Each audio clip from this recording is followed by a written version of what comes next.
दोस्तों कनाडा का रहने वाला एक 12 साल का गेमर जिसका नाम नोआम है, उसको कंप्यूटर कोडिंग के अंदर ब्लैक बेल्ट मिल चुकी है। आप भी हैरान होंगे कि कंप्यूटर कोडिंग के अंदर ब्लैक बेल्ट, मार्शल आर्ट के अंदर तो सुना था। दरअसल इस दुनिया के अंदर अब तक सिर्फ 12 ऐसे लोग थे जिनको ब्लैक बेल्ट मिली थी कंप्यूटर कोडिंग के अंदर, और ये बंदा अब बन गया 13वां। तो 13 टोटल बंदे हो चुके हैं जिनको कंप्यूटर कोडिंग के अंदर ब्लैक बेल्ट मिली है। ये दरअसल कोडिंग निंजास के अंदर गए थे कोडिंग सीखने के लिए। ये कोडिंग प्लेटफॉर्म ही है जहां पर कोडिंग कुछ इस तरीके से सिखाई जाती है कि वहां पर जिस तरीके से आपका प्रोग्रेस होता रहता है उस तरीके से आपको मार्शल आर्ट स्टाइल में बेल्ट दे दी जाती है। तो यहाँ पर ये कुछ इस तरीके की कोडिंग स्किल पा गया कि इसको ब्लैक बेल्ट दी गई।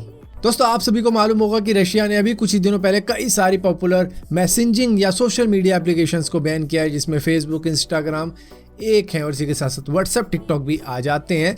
लेकिन रशिया के कोर्ट ने फेसबुक, इंस्टाग्राम को तो गिल्टी करार पाया, हालांकि उन्होंने पूरे मेटा को ही गिल्टी करार कर दिया गया है क्योंकि वहां पर एक्सट्रीमिस्ट हरकतें हुई हैं रशिया को लेकर। मतलब रशिया के लिए बुरा भला काफ़ी ज़्यादा कहा गया और रशियन पीपल को टारगेट किया गया, तो इस वजह से उनको तो बैन कर दिया गया। लेकिन क्योंकि व्हाट्सएप काफ़ी पॉपुलर मैसेजिंग ऐप है रशिया के अंदर, तो व्हाट्सएप को माफ़ कर दिया गया है। व्हाट्सएप वहाँ पे अनबैन है और इसी के साथ साथ ये इसलिए किया गया क्योंकि ये एक प्राइवेट मैसेजिंग ऐप है। मतलब कि आप प्राइवेटली किसी को भी मैसेज करते हो तो जो भी बातें होती हैं वो बाहर तभी निकलेंगी जब दोनों में से कोई एक बाहर करे। दोस्तों स्पेशल एजेंट किस टाइप के हो सकते हैं या फिर सीक्रेट एजेंट कह लो, वो कुछ इस टाइप के भी हो सकते हैं जिस तरीके की ये फीमेल है। दरअसल फिलहाल के लिए यूएस की सिटीजन है, लेकिन इनका कहना है कि मैं सोवियत यूनियन के एरा में पैदा हुई थी रशिया के अंदर, और उस वक्त में जब मैं 18 साल की हो गई थी तो मैंने मिलिट्री को ज्वाइन कर लिया था जहां पर मुझे सीक्रेट एजेंट बनाया गया था।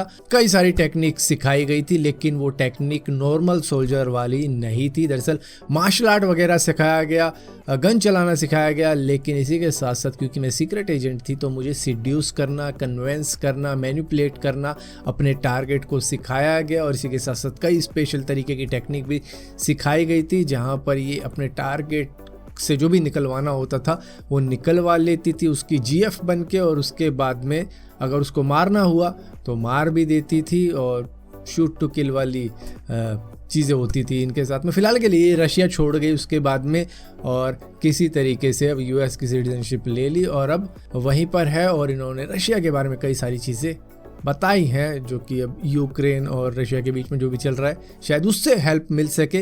और यहीं पर दोस्तों एलॉन मस्क ने अपनी एक 8 साल पुरानी पिक्चर दिखाई है जहां पर वो बताते हैं कि भैया एक बार मैं सुमो रेसलिंग करने भी गया था। इस इमेज के अंदर आप देख ही रहे होंगे जहां पर मैंने एक सुमो पहलवान को पटकी भी दी, लेकिन उसकी वजह से मुझे C5 C6 डिस्क के अंदर दिक्कत हो गई, जिसकी वजह से मुझे 8 साल तक काफ़ी ज़्यादा पेन रहा बैक में। लेकिन अब ठीक हो चुका हूँ क्योंकि इन्होंने सिंगल कॉम्बैट की बात करी थी व्लादिमीर पुतिन के साथ में, तो ये अपने थोड़े बहुत स्किल वगैरह भी दिखा रहे हैं कि मैंने ये सब चीज़ें भी कर रखी हैं।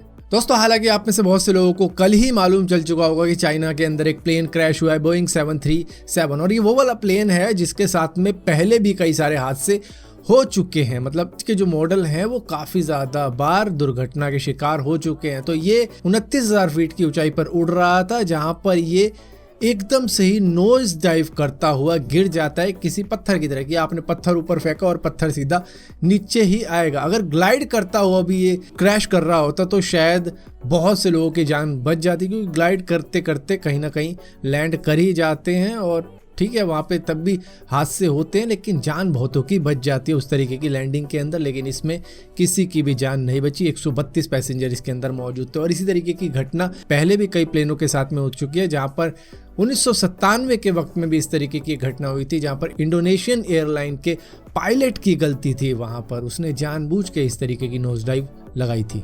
और यहीं पर दोस्तों एंड्रॉयड स्मार्टफोन को अब और भी ज़्यादा स्मार्ट करने की तैयारी हो चुकी है, जहां पर आपकी जो लोकेशन का डेटा होगा वो और भी ज़्यादा करेक्ट आएगा। जिस तरीके से हम गूगल मैप को यूज़ करते हैं कि हम इस वक्त में यहाँ खड़े, वो शायद इतनी ज़्यादा एक्यूरेट ना हो, लेकिन उसको अब इतना ज़्यादा एक्यूरेट कर दिया जाएगा कि आप जहां पर भी होंगे आपको 1 मीटर रेडियस के अंदर ही दिखा दिया जाएगा कि आप इस जगह पर खड़े हो। यहाँ पर क्वालकॉम ने बताया कि स्नैपड्रैगन 8 जनरेशन 1 और इसी के साथ साथ स्नैपड्रैगन 888 के अंदर इस तरीके की कैपेबिलिटी मौजूद है, जिसको और भी ज़्यादा इम्प्रोवाइज किया जाएगा, जिससे कि 5 गुना ज़्यादा एक्यूरेसी मिलेगी। इसके अंदर GNSS करेक्शन सर्विस प्लेटफॉर्म को यूज़ किया जाएगा, जिसकी वजह से अब और भी ज़्यादा एक्यूरेसी मिलने वाली है किसी भी बंदे की लोकेशन पता लगाने में। जिस तरीके से हम अपनी लोकेशन शेयर करते हैं ना और उसके बाद भी ढूंढ रहे होते हैं कहाँ है, तो आप इतना ज़्यादा क्लोज जा सकते हो कि 1 मीटर।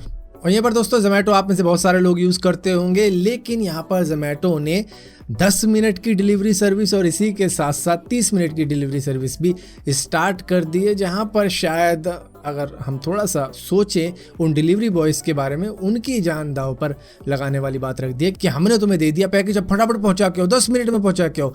आजकल मतलब मेट्रो सिटी के अंदर इतनी ज़्यादा भीड़ है, इतना ज़्यादा ट्रैफिक है कि कहीं से कहीं तक भी सोचा नहीं जा सकता कि बंदा 10 मिनट में पहुंचा के आ जाए। ठीक है, यहाँ पर चूज़ किया गया है कि 10 मिनट के लिए 1 से 2 किलोमीटर की दूरी पर ही होना चाहिए वो रेस्टोरेंट, और 30 मिनट के लिए 5 से 7 किलोमीटर की दूरी पर ही होना चाहिए वो रेस्टोरेंट। लेकिन भीड़ भड़का इतना है कि आप अपने डिलीवरी बॉय की जान को आगे ला रहे हो, मतलब कि भाई पहुंचा दे बस फटाफट, तेरा काम है पहुंचाना, नहीं पहुंचाएगा तो तू बाहर गर्दन पे चक्कू रख के काम करवाने वाली बात है। सो फिलहाल के लिए दोस्तों इस वीडियो के अंदर इतना ही था। अगर वीडियो आपको पसंद आती है तो इस वीडियो को लाइक जरूर करना, शेयर जरूर करना, और इसी तरीके की और भी वीडियो देखने के लिए चैनल को सब्सक्राइब जरूर करना। सब्सक्राइब किया है तो बेल का आइकॉन जरूर दबाना, वरना आपको मालूम नहीं चलेगा मैंने को वीडियो डाली भी है।